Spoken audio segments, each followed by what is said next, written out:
जय श्री कृष्ण। आज हम आपको बताएंगे आंवला नवमी की कथा। इस कथा को सुनने मात्र से भगवान श्री कृष्ण की कृपा बनी रहती है। वक्रतुंड महाकाय सूर्यकोटि समप्रभा निर्विघ्नं कुरु मे देव सर्वकार्येषु सर्वदा। जैसा आप सभी लोग जानते हैं, कार्तिक माह चल रहा है और आज आंवला नवमी है। आज के दिन आंवले के वृक्ष की पूजा करने से भगवान श्री कृष्ण की कृपा बनी रहती है। आंवला नवमी के दिन द्वापर युग की शुरुआत हुई थी। द्वापर युग में भगवान श्री कृष्ण ने जन्म लिया और वृंदावन में भी आंवला नवमी के दिन से ही वृंदावन की परिक्रमा शुरू हो जाती हैं। और आंवला नवमी के दिन काफ़ी भगवान की कृपा से कई सारे काम हुए थे।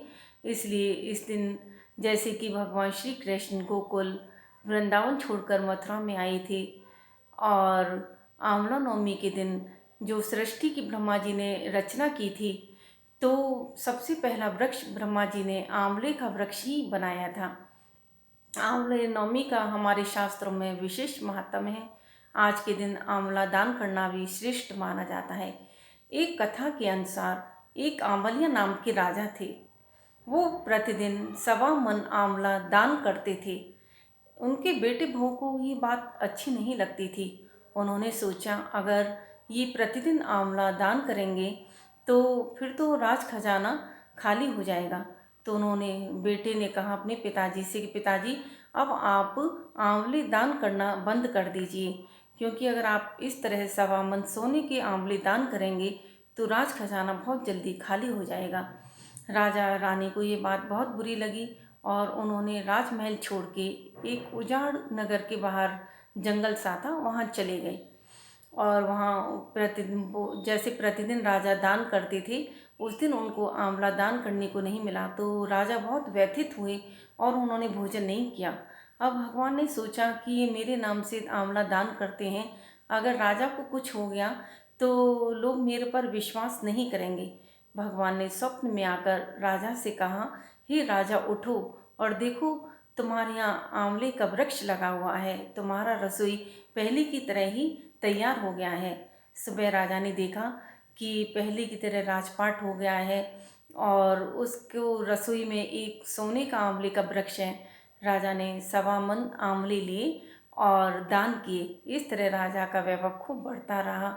उधर बेटे बहू ने जो मना किया कि आंवले की दान मत करो, तो अन्नपूर्णा माता नाराज हो गई और उनके बेटे बहू के यहाँ गरीबी का निवास हो गया।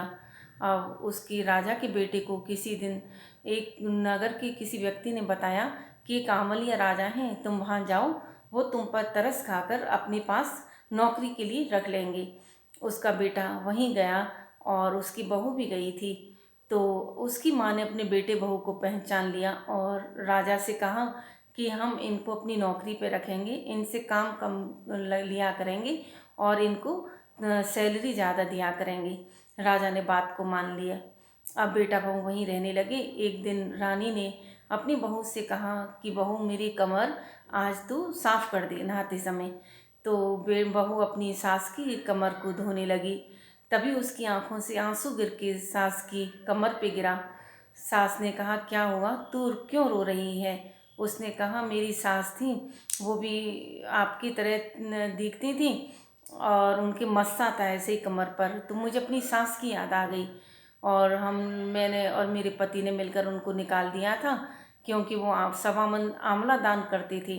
तो रानी ने कहा, मैं ही तुम्हारी सास हूँ और मेरे सत के कारण भगवान ने हमें फिर से खूब दिया, राज वैभव दिया। दान पुण्य से कभी कमी नहीं आती और बढ़ता ही है। तो उसने देखा मेरी बहू को पश्चाताप है। उसने कहा कि मैं ही तेरी सास हूँ, तू ही मेरी बहू है और अब प्रायश्चित मत कर। तूने अपनी गलती को स्वीकार किया, माना, और आज से तुम लोग यहीं पर रहो। और बेटे को भी रख लिया। तो इस तरह से बेटे बहू ने भी अपना राजा के साथ रहकर और दान पुण्य करना शुरू कर दिया। इस कथा को सुनने से भगवान श्री कृष्ण की असीम कृपा बनी रहती है।